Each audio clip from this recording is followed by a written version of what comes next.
तो तमाम स्टूडेंट्स बड़ी अच्छे तरीके से सीखें।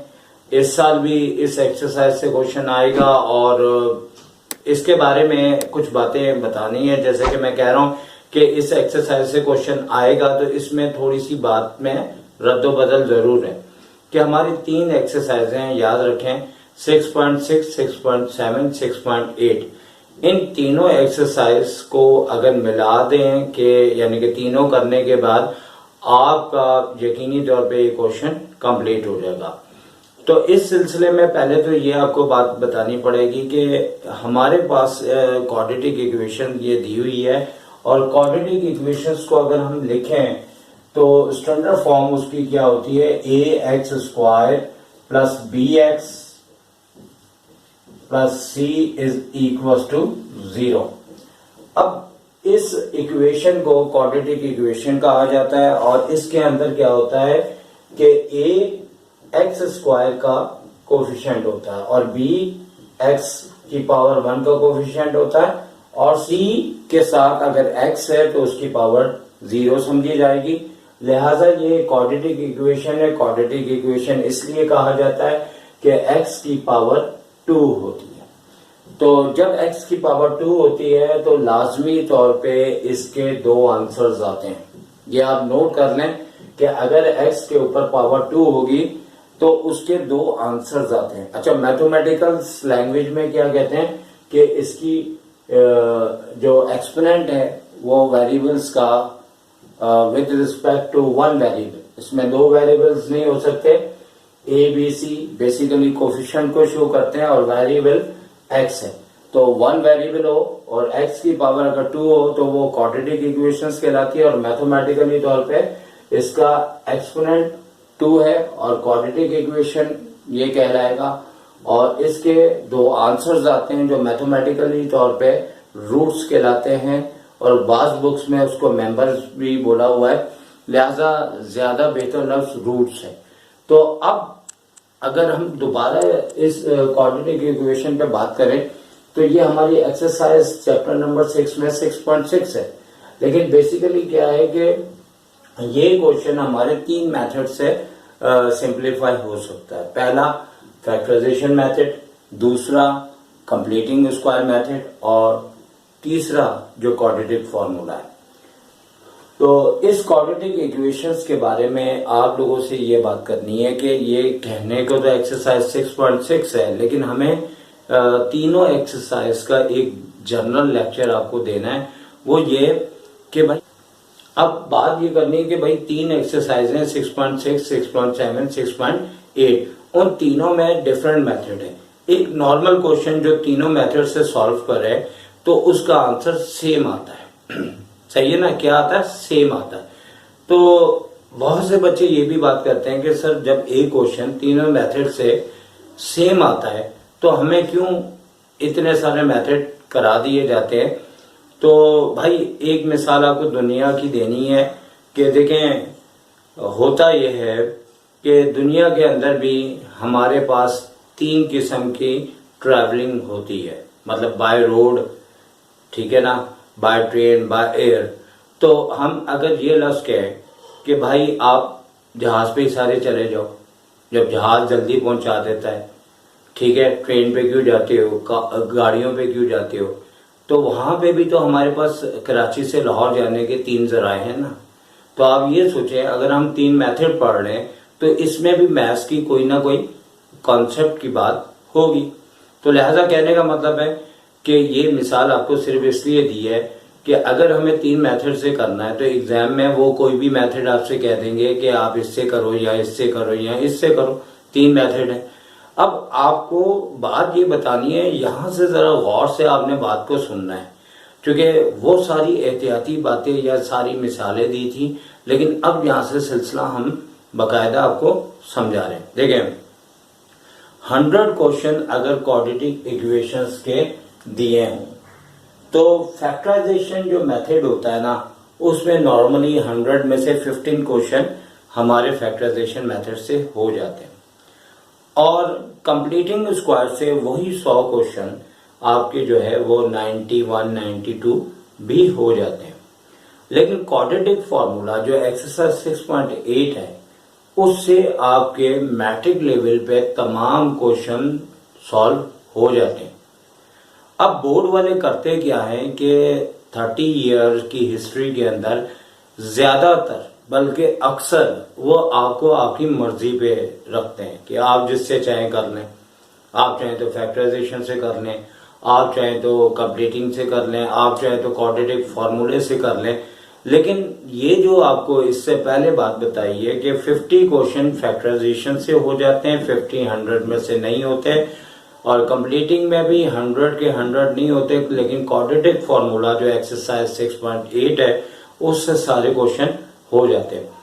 तो लिहाजा बोर्ड वाले जब आपसे कहते हैं सॉल्व द इक्वेशन या फाइंड द सॉल्यूशन सेट, तो इसका मतलब है कि वो ना बोलते हुए भी बाज़ बोल जाते हैं। वो कैसे? अगर हम करंट 5 ईयर लें, मतलब 5 साल के क्वेश्चंस लें, तो उसमें 3 साल ऐसे मिलेंगे जो कि फैक्टराइजेशन से भी हो जाता है, लेकिन 2 साल ऐसे मिलेंगे जो फैक्टराइजेशन से क्वेश्चन नहीं होगा। जब हम समझाएंगे कि क्यों नहीं होते इसमें, तो वो फिर क्वाड्रेटिक फार्मूले से होंगे।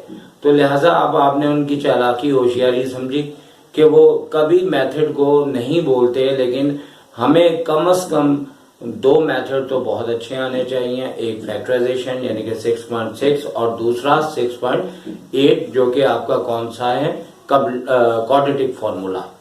कंप्लीटिंग स्क्वायर इंटर के अंदर भी है, जिन्होंने मैथ्स लेना है उनको वहां पे भी आना चाहिए। तो लिहाजा आज हम आपको सबसे पहले 6.6 से फैक्टराइजेशन मेथड बताएंगे और उसके अंदर आपको 2 क्वेश्चन समझाएंगे। एक जो इसकी ओरिजिनल टेक्निक है और दूसरी टेक्निक जो हमने आपको मास्टर कॉन्सेप्ट में बतानी है। लेकिन पहले ओरिजिनल टेक्निक आपको बता रहे हैं। ओरिजिनल का मतलब है जो ज्यादातर टीचर जिस तरह से समझाते हैं। लेकिन हम इसका सेकंड क्वेश्चन लेंगे तो हम आपको वो टेक्निक बताएंगे जो आप शायद पहली बार देखोगे और आपको पसंद भी आएगी। तो सबसे पहले ये याद रखें कि ये क्वाड्रेटिक इक्वेशन है और इसी क्वाड्रेटिक इक्वेशंस को हमने फैक्टराइजेशन मेथड से करना है, यानी कि आसान अल्फाज में हमें एक्स की वैल्यूज फाइंड आउट करनी है। हमने एक क्वेश्चन लिया है जो अपनी तरफ से लिया है, ठीक है ना। ये बहुत अच्छा है। इसके अंदर जो मतलब हमारी ये कोशिश होती है कि एक क्वेश्चन से ही हम सारी बातें कवर कर जाएं। तो सारी बातें मेरे नजदीक एक नहीं 2 क्वेश्चन से कंप्लीट हो जाएंगी। तो हम इसे किससे करेंगे? बाय फैक्टराइजेशन मेथड से। तो यहाँ पे क्वेश्चन हम ले लेते हैं और इसको सोल्यूशन इसका करके दिखाते हैं आपको। तो इसका सोल्यूशन सेट में देखिए, सबसे पहले ये है कि इस तरह का क्वेश्चन 5 चैप्टर में भी है और मैट्रिक कराची बोर्ड के अंदर ये क्वेश्चन लाजमी पेपर में आता है और वहां पे भी आपने ये सीखा होगा। वहां पे इक्वल्स टू 0 नहीं दिया होता, यहाँ पे दिया होता है। याद रखें, जब आपको फैक्टराइजेशन कहेंगे तो एक बात होगी कि यहाँ पे इक्वल्स टू 0 नहीं दिया होता। जब वो बोलते हैं सॉल्व द इक्वेशन या फाइंड द सॉल्यूशन सेट, तो इक्वल्स टू 0 हमेशा लगा होता है। तो हमेशा जिंदगी भर याद रखें, अगर इक्वल्स टू 0 लिखा है तो ये दोनों साइडें एक साथ चलती हैं। और प्रूफ दैट होता है तो सिर्फ लेफ्ट साइड चलती है या फिर राइट साइड चलती है, दोनों साइडें नहीं चलती। और सिंप्लीफाई में इक्वल्स टू दिया ही नहीं होता, क्योंकि उसके अंदर हमें सिर्फ सिंपल फॉर्म में लॉ अप्लाई करते करते उसे सिंपल फॉर्म में लाना होता है। तो यहाँ पे लफ्ज हमने फाइंड द सॉल्यूशन सेट लिखा है, कभी आता है सॉल्व द इक्वेशन, दोनों का मतलब एक ही है। ओके, अब हम भाई इसको स्टार्ट करते हैं। तो सबसे पहले क्या होगा कि इस क्वेश्चन के लिए आपको साइड पे एक रफ वर्क बनाना पड़ेगा और ये लाजमी बनाना पड़ेगा, और बनाएंगे तो आपको इसका फायदा होगा। क्योंकि जो बच्चे मतलब एक दूसरे का देख के कर लेते हैं तो उसमें चीटिंग के इम्कानात अगर उन्हें नजर आए तो वो फंस सकते हैं। लेकिन साइड पे रफ वर्क हमेशा वो बच्चा करता है जो अपने माइंड से क्वेश्चन कर रहा होता है। तो लिहाजा कभी चीटिंग करने वाला रफ वर्क नहीं छापता, ठीक है। और बहुत अगर बड़ा चीटर होगा तो छाप भी देगा, ठीक है ना। तो बहरहाल वो कहते हैं ना कि नकल के लिए अकल की भी जरूरत होती है। तो अब इसमें हमने करना क्या कि देखिए सबसे पहले ये क्वाड्रेटिक इक्वेशन स्टैंडर्ड फॉर्म में होनी चाहिए। स्टैंडर्ड फॉर्म का मीनिंग होता है कि ये डिसेंडिंग ऑर्डर में हो, यानी x की पावर 2 है, फिर x की पावर 1 है, और यहाँ x ना हो तो होता है उसकी पावर 0 होती है, वो लिखी नहीं जाती, क्योंकि किसी नंबर की भी पावर 0 हो तो वो 1 के बराबर होता है। और हमने अपनी पहली वीडियोस के अंदर भी उसका जिक्र किया है, जो कॉन्सेप्ट्स की वीडियो थी, कि उसमें हमने समझाया था कि 2 की पावर 0 हो तो 1 है। हमारी प्लेलिस्ट में जाए, वहां पे सबसे टॉप पे आपकी जो है वो 2 की पावर 0 आ रही होगी, वो हमारी फर्स्ट वीडियो थी, ठीक है। तो अब इसमें हमने ये बात एक्सप्लेन कर दी। अब मेथड ये होता है कि यहाँ जो एक्स स्क्वायर के साथ कोफिशिएंट है वो क्या है, 1 है, हमने ये लिखना है, फिर मल्टीप्लाई का निशान डालना है, और फिर उसके बाद जो थर्ड टर्म होगी, यानी कि डिसेंडिंग के बाद इसका जो भी नंबर होगा इससे हम इसको मल्टीप्लाई करेंगे, ठीक है। जरूरी नहीं हर क्वेश्चन में यहाँ पे 1 हो, या 2 भी हो सकता है, या 3 भी हो सकता है। लिहाजा ये इसका ओरिजिनल मेथड है। इसके बाद एक क्वेश्चन समझाऊंगा जिसके अंदर आपको एक बड़ी जबरदस्त टेक्निक बताऊंगा। वीडियोस को देखते रहें और समझते रहें। अभी यहाँ पे 1 है तो हमने 1 लिखा है, और यहाँ पे 60 है तो 60 लिखा। अब इन दोनों को हमने मल्टीप्लाई कर दिया। मल्टीप्लाई करने के बाद हमारे पास 61 से 60 आ गया। अब हमने करना क्या है कि इस 60 के फैक्टर्स बनाने हैं छोटे छोटे टेबल्स से, ठीक है। सबसे पहले देखिए 2 के टेबल में आ रहा है तो ये 30 हो जाएगा, फिर उसके बाद अगेन 2 के टेबल में आ रहा है तो 15 हो जाएगा। अब 2 के टेबल में नहीं आ रहा, 3 के टेबल में आ रहा है तो 5 हो जाएगा, और यहाँ 5 आया तो ये याद रखना है कि लास्ट नंबर भी आपने लाजमी लिखना है, क्योंकि कई क्वेश्चन में ये लास्ट नंबर ही आपके क्वेश्चन को आगे चलने में हेल्प दे सकता है, इसे भूलना नहीं है। अब हम ये कह सकते हैं कि भाई 60 के जो फैक्टर्स है वो हमारे पास कितने बने।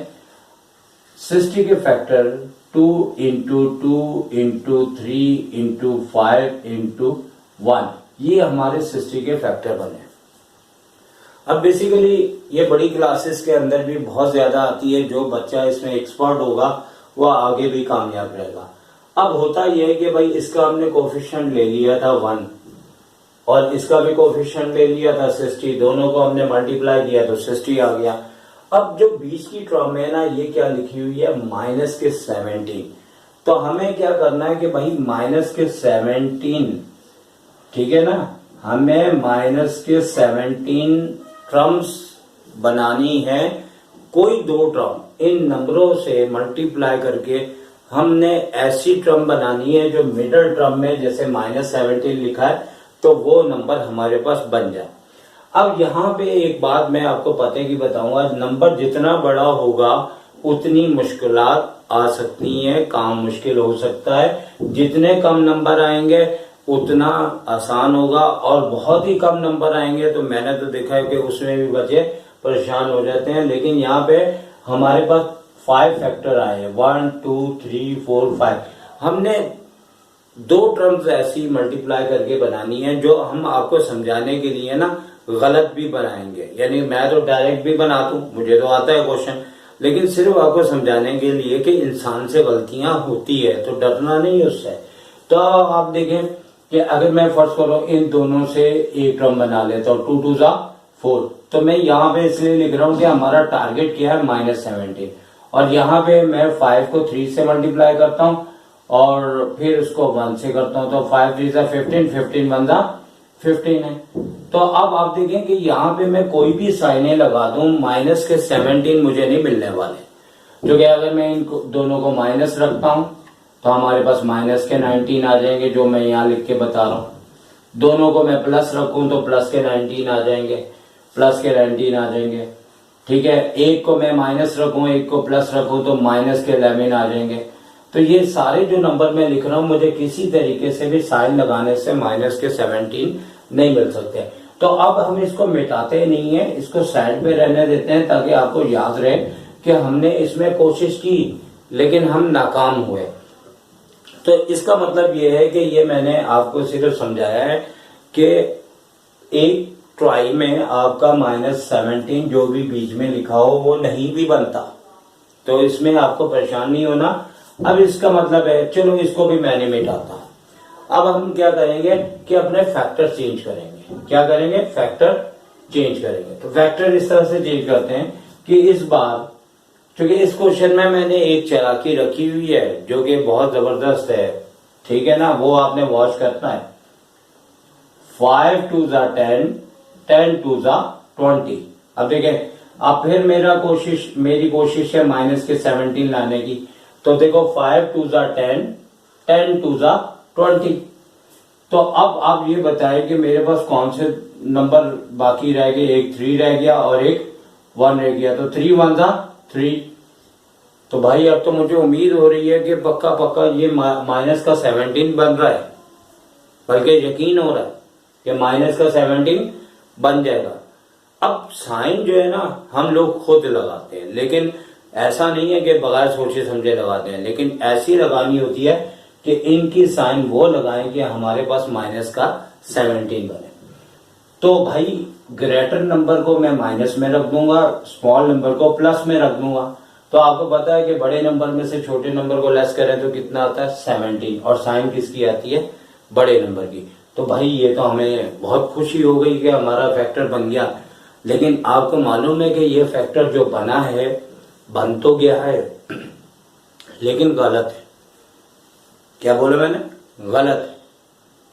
सही है ना? यहां से गौर से समझना आपने कि बन तो गया, फौरन भंगड़ा डालना नहीं शुरू कर देना, ये गलत है। और इसकी गलती का तरीकाकार मैं आपको समझा रहा हूं कि हमें कैसे पता लगेगा ये गलत है। देखें, अब ये बात नोट करें कि इन दोनों साइनों को मल्टीप्लाई करना है, यानी कि माइनस और प्लस, यानी कि ये वाली साइन और ये वाली साइन दोनों को हमने मल्टीप्लाई करना है। इस तरह कर लो या ब्रैकेट में लगा के कर लो, दोनों को मल्टीप्लाई करना है। तो आप बताएं माइनस प्लस क्या होता है? क्या होता है? माइनस होता है।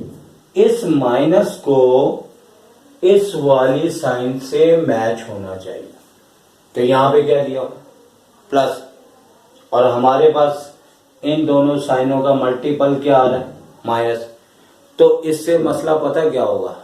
जिन बच्चों को क्वेश्चन आता है वो तो मेरी बात समझ जाएंगे, जिनको नहीं आता वो सुन ले कि हमारे दोनों ब्रैकेट सेम नहीं आ रहे होंगे। एक ब्रैकेट में साइन प्लस आ रही होगी और एक ब्रैकेट में साइन माइनस की आ रही होगी, जिसकी वजह से हमारी इब्तदाई खुशी जो है वो नाकामी में बदल जाएगी। तो लिहाजा हमें इस फैक्टर को, इसको भी रिजेक्ट करना है, इसको भी रिजेक्ट करना है। तो हमें इसका सही फैक्टर ढूंढना पड़ेगा। तो मैंने क्या कहा था कि इस क्वेश्चन में बड़े पते पते की बातें हैं, और वो यही है कि एक में तो समझाया कि भाई बनता नहीं भी बनता, एक में बताया कि बन जाता है। तो इतना नहीं खुश होना कि ये ठीक है, चेक करना है, अगर सही है तो ठीक है, नहीं है तो इस पे भरोसा नहीं करना। समझे बात? तो अब यकीनी तौर पे अगर क्वेश्चन एग्जाम में दिया जा रहा है तो इसका सही फैक्टर मौजूद है। लेकिन उसके लिए अब चूंकि ऑलरेडी हम लोगों ने एक ट्राई की नीचे पेयर बनाने की और एक ऊपर की बनाई, और दोनों ब्लैक पेन से की है। अब हमने ये रेड पेन लिया है, तो अब हम अपने फैक्टर्स कैसे करेंगे कि एक तो हम ऐसा करते हैं 2 को 2 से मल्टीप्लाई किया, फिर 2 को 3 से किया, तो 2 2 जा 4, 4 3 जा 12। ठीक है, ये 12 हो गया। और उसके बाद हमने 5 को 1 से मल्टीप्लाई किया, तो 5 1 जा 5। फिर से देख लें, 2 2 जा 4, 4 3 जा 12, एक फैक्टर बन गया, और 5 1 जा 5। हमारा टारगेट क्या था?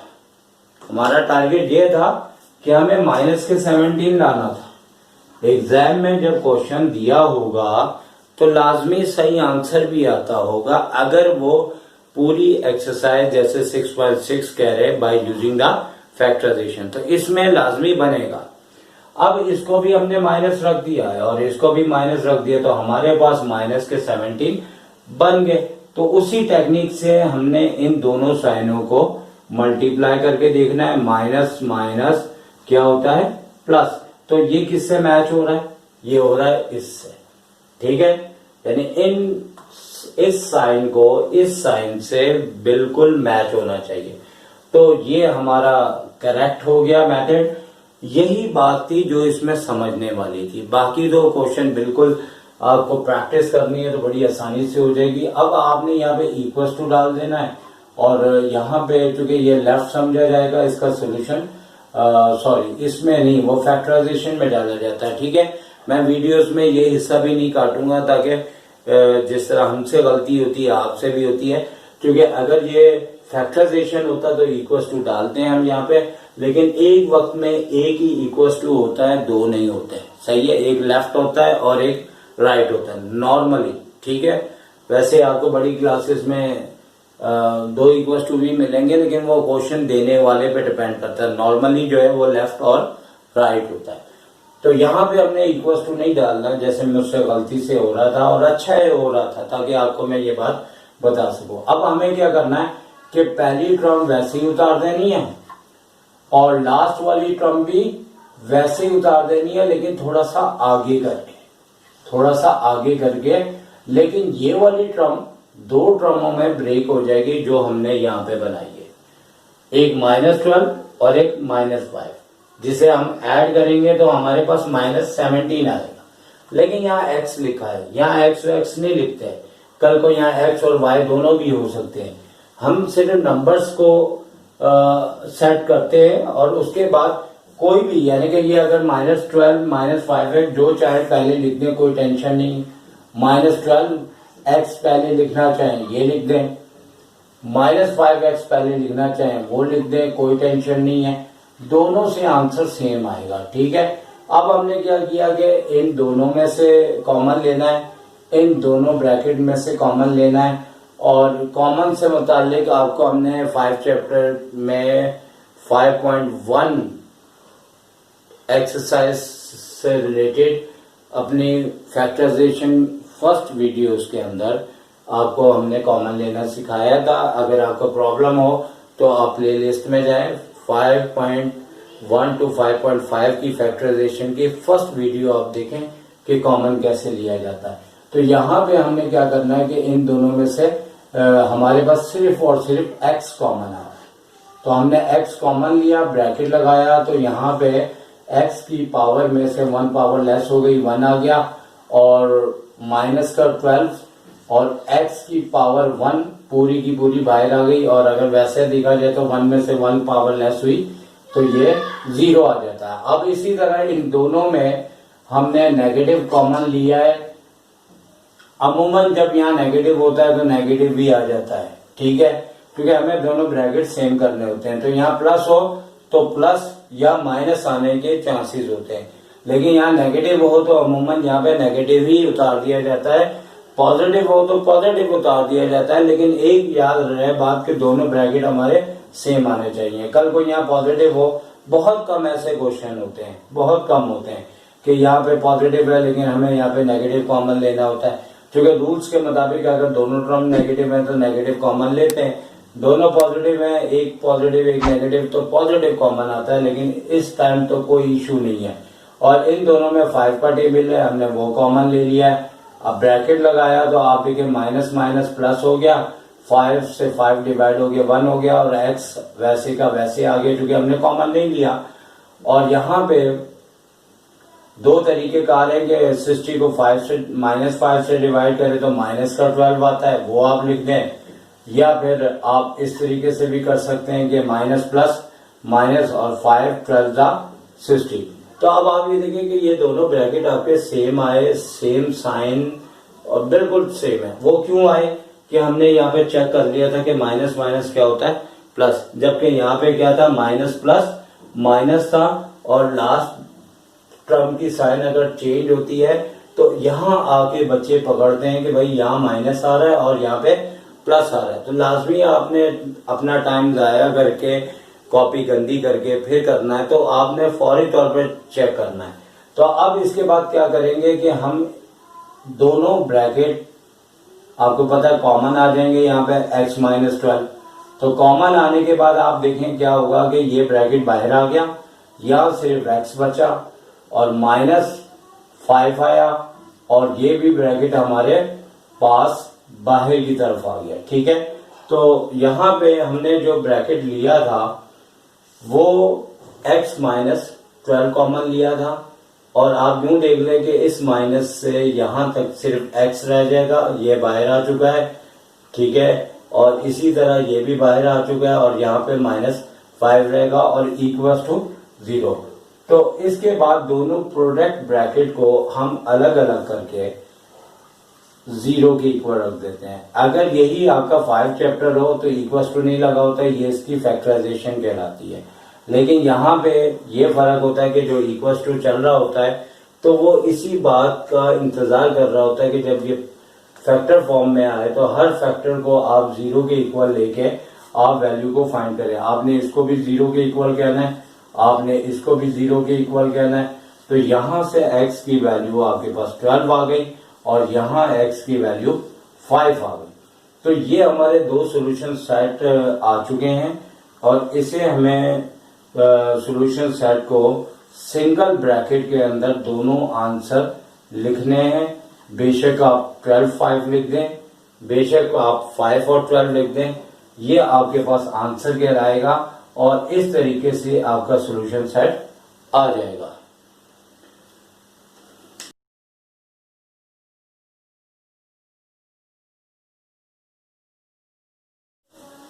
अच्छा, तो हमने 6.6 का एक क्वेश्चन और ले लिया, और हमने कहा है कि हम आपको इस क्वेश्चन में एक जल्दी एक टेक्निक और बताएंगे जिसमें इंशाल्लाह आपको फायदा होगा। और वो क्वेश्चन हमने अपनी तरफ से, देखिए मेरी आदत है कि मैं बुक से क्वेश्चन नहीं लेता, बुक से आप 5 क्वेश्चन करें, मैं आपको 2 बताऊंगा तो उसमें सारी बातें मैं कवर कर दूंगा। ये आप चाहें तो नोट कर लीजिएगा, ठीक है ना। तो देखो टीचर का फायदा ही क्या, मैं मैट्रिक लेवल में बड़ा बोल नहीं है, मैं क्वेश्चन जो है बुक का नहीं लेता, बहुत कम।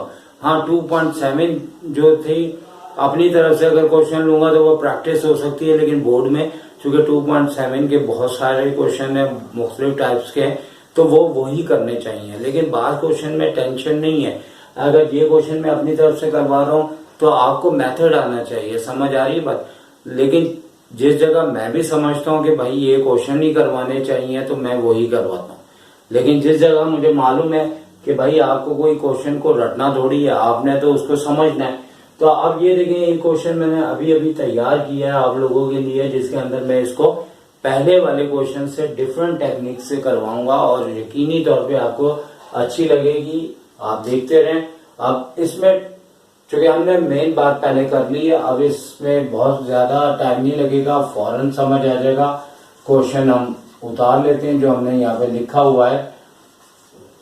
तो ठीक है, ये हमने क्वेश्चन उतार लिया, जो हमने यहाँ पे क्वेश्चन लिखा हुआ था वो हमने उतार लिया है। क्योंकि काम जल्दी किया जाए तो गलतियां होती हैं। तो अब मैंने क्या कहा था कि डिसेंडिंग ऑर्डर में होना चाहिए और इस नंबर को इस नंबर से मल्टीप्लाई करेंगे। ये बात सब लोग ऐसे ही समझाते हैं, लेकिन कोई गलत थोड़ी है, सही तो है।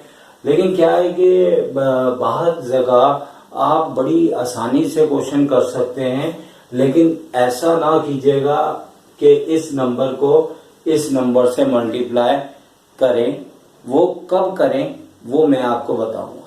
अभी आप इसको इससे मल्टीप्लाई करेंगे, बहुत बड़ा नंबर आ जाएगा, ठीक है ना। मतलब जैसे एक चीज बनाई फिर उसे तोड़ रहे हैं, वो वाली मिसाल होगी। जब तोड़ना ही है, फैक्टरी बनाने हैं, तो आप 6 को डायरेक्ट यहाँ पे लिखें और इसको किस नंबरों में भी ये ब्रेक हो सकता है, 3 2 6, और मैंने कहा है कि 1 को भी आपने लिखना, ओके। और ये 35 है, 35 किसमें ब्रेक हो रहा है, 7 5 35, 7 5 35। अब यहां 1 नहीं लिखना क्योंकि 1 एक बार आ चुका है, तो ठीक है। अब आप देखें, दोनों को मल्टीप्लाई करेंगे, एक बहुत बड़ा नंबर आएगा। बेशक कि आपको कैलकुलेटर मिला हुआ है, लेकिन टाइम आपका ज़ाया होगा। आप डायरेक्ट अगर ऐसे नंबर है, मतलब ये 6 है, ये 35 है, दो नंबरों का मल्टीपल है, आप ऐसे ब्रेक करें। अब आपने क्या करना है कि ऐसे इन दो का फैक्टर बनाएं, इन तीनों का बनाएं, यानी कि इसका और इसका, इन तीनों का बनाएं। For example middle term minus के 11 लिखी है, तो आपने क्या करना है, 7 3 21 और 5 2 10, 10 1 10। तो आप ये देखें कि यहाँ पे माइनस का लाना है, तो ये माइनस लिख दिया और ये प्लस लिख दिया। तो अब plus minus, minus plus minus क्या हुआ, माइनस, लास्ट टर्म माइनस की है, तो फैक्टर भी ठीक है। लेकिन इन केस अगर ऐसा ना हो तो आप इन तीनों से एक टर्म बना लें, इन दोनों से दूसरी बना लें, आप इन चारों से एक बना लो, एक अकेला छोड़ दो। अब वो इतना बड़ा नंबर मल्टीप्लाई करके फिर करना तो यही है हमने, तो समझ आ रही। लेकिन मैं ये कहूंगा जो पहला वाला क्वेश्चन है वो आपने उस तरह उस वक्त करना है जैसे यहाँ नंबर जो है और यहाँ नंबर है, जैसे यहाँ 60 था। अब 60 के अंदर इतने मल्टीपल होते हैं, जैसे आपने देखा 2 था, फिर 2 था, फिर 3 था, फिर 5 था। तो जब इतने सारे नंबर हो ना, तो फिर ये टेक्निक जो है इतनी फायदा तो दे जाती है। इसमें भी अगर आप 60 है तो कर लें, लेकिन एक एडवाइस है कि ये टेक्निक उस वक्त ही बेहतर रहती है जब दोनों नंबर कॉर्नर के दो या 3 नंबर के मल्टीपल हो। लेकिन अगर फर्ज करें 120 लिखा है तो बहुत सारे नंबरों का मल्टीपल होता है, गलत तो उस सूरत में भी नहीं है, ठीक है ना। समझाने के दौरान मैं अंदर अंदर जहन में सोच भी रहा हूँ, लेकिन बहरहाल इस सूरत में ये बहुत टाइम बचा जाती है। अब चूंकि वीडियो बहुत लंबी हो रही है, इसलिए हम जैसे समझाया फटाफट इसको लेके चलते हैं। क्या कहा था कि पहली टर्म सेम उतरनी है और लास्ट की टर्म थोड़ी आगे करके हमने यहाँ पे नोट कर लेनी है। अब ये टर्म 2 टर्मों में ब्रेक हो जाएगी, एक -21x और दूसरा प्लस का 10x। अब इन दोनों में से क्या कॉमन आ रहा है, इस टाइम जो है वो 3 भी कॉमन आ रहा है और साथ में x की पावर वो लेते हैं जो इन दोनों में छोटी होती है। तो 3 2 6 और x की पावर 1 बाकी आ जाएगी, 3 7 आपका क्या आ जाएगा 21, x बाहर कॉमन आ चुका है। और इसी तरह यहाँ से 5 का टेबल कॉमन आ रहा है, प्लस के 5 और x कॉमन नहीं आ रहा, तो यहाँ 2x आ जाएगा और यहाँ पे माइनस का 7। दोनों ब्रैकेट सेम है, बिल्कुल कामयाबी हो रही है। फिर एक ब्रैकेट कॉमन ले लेंगे, 2x - 7 और यहाँ पे 3x + 5 ब्रैकेट क्लोज।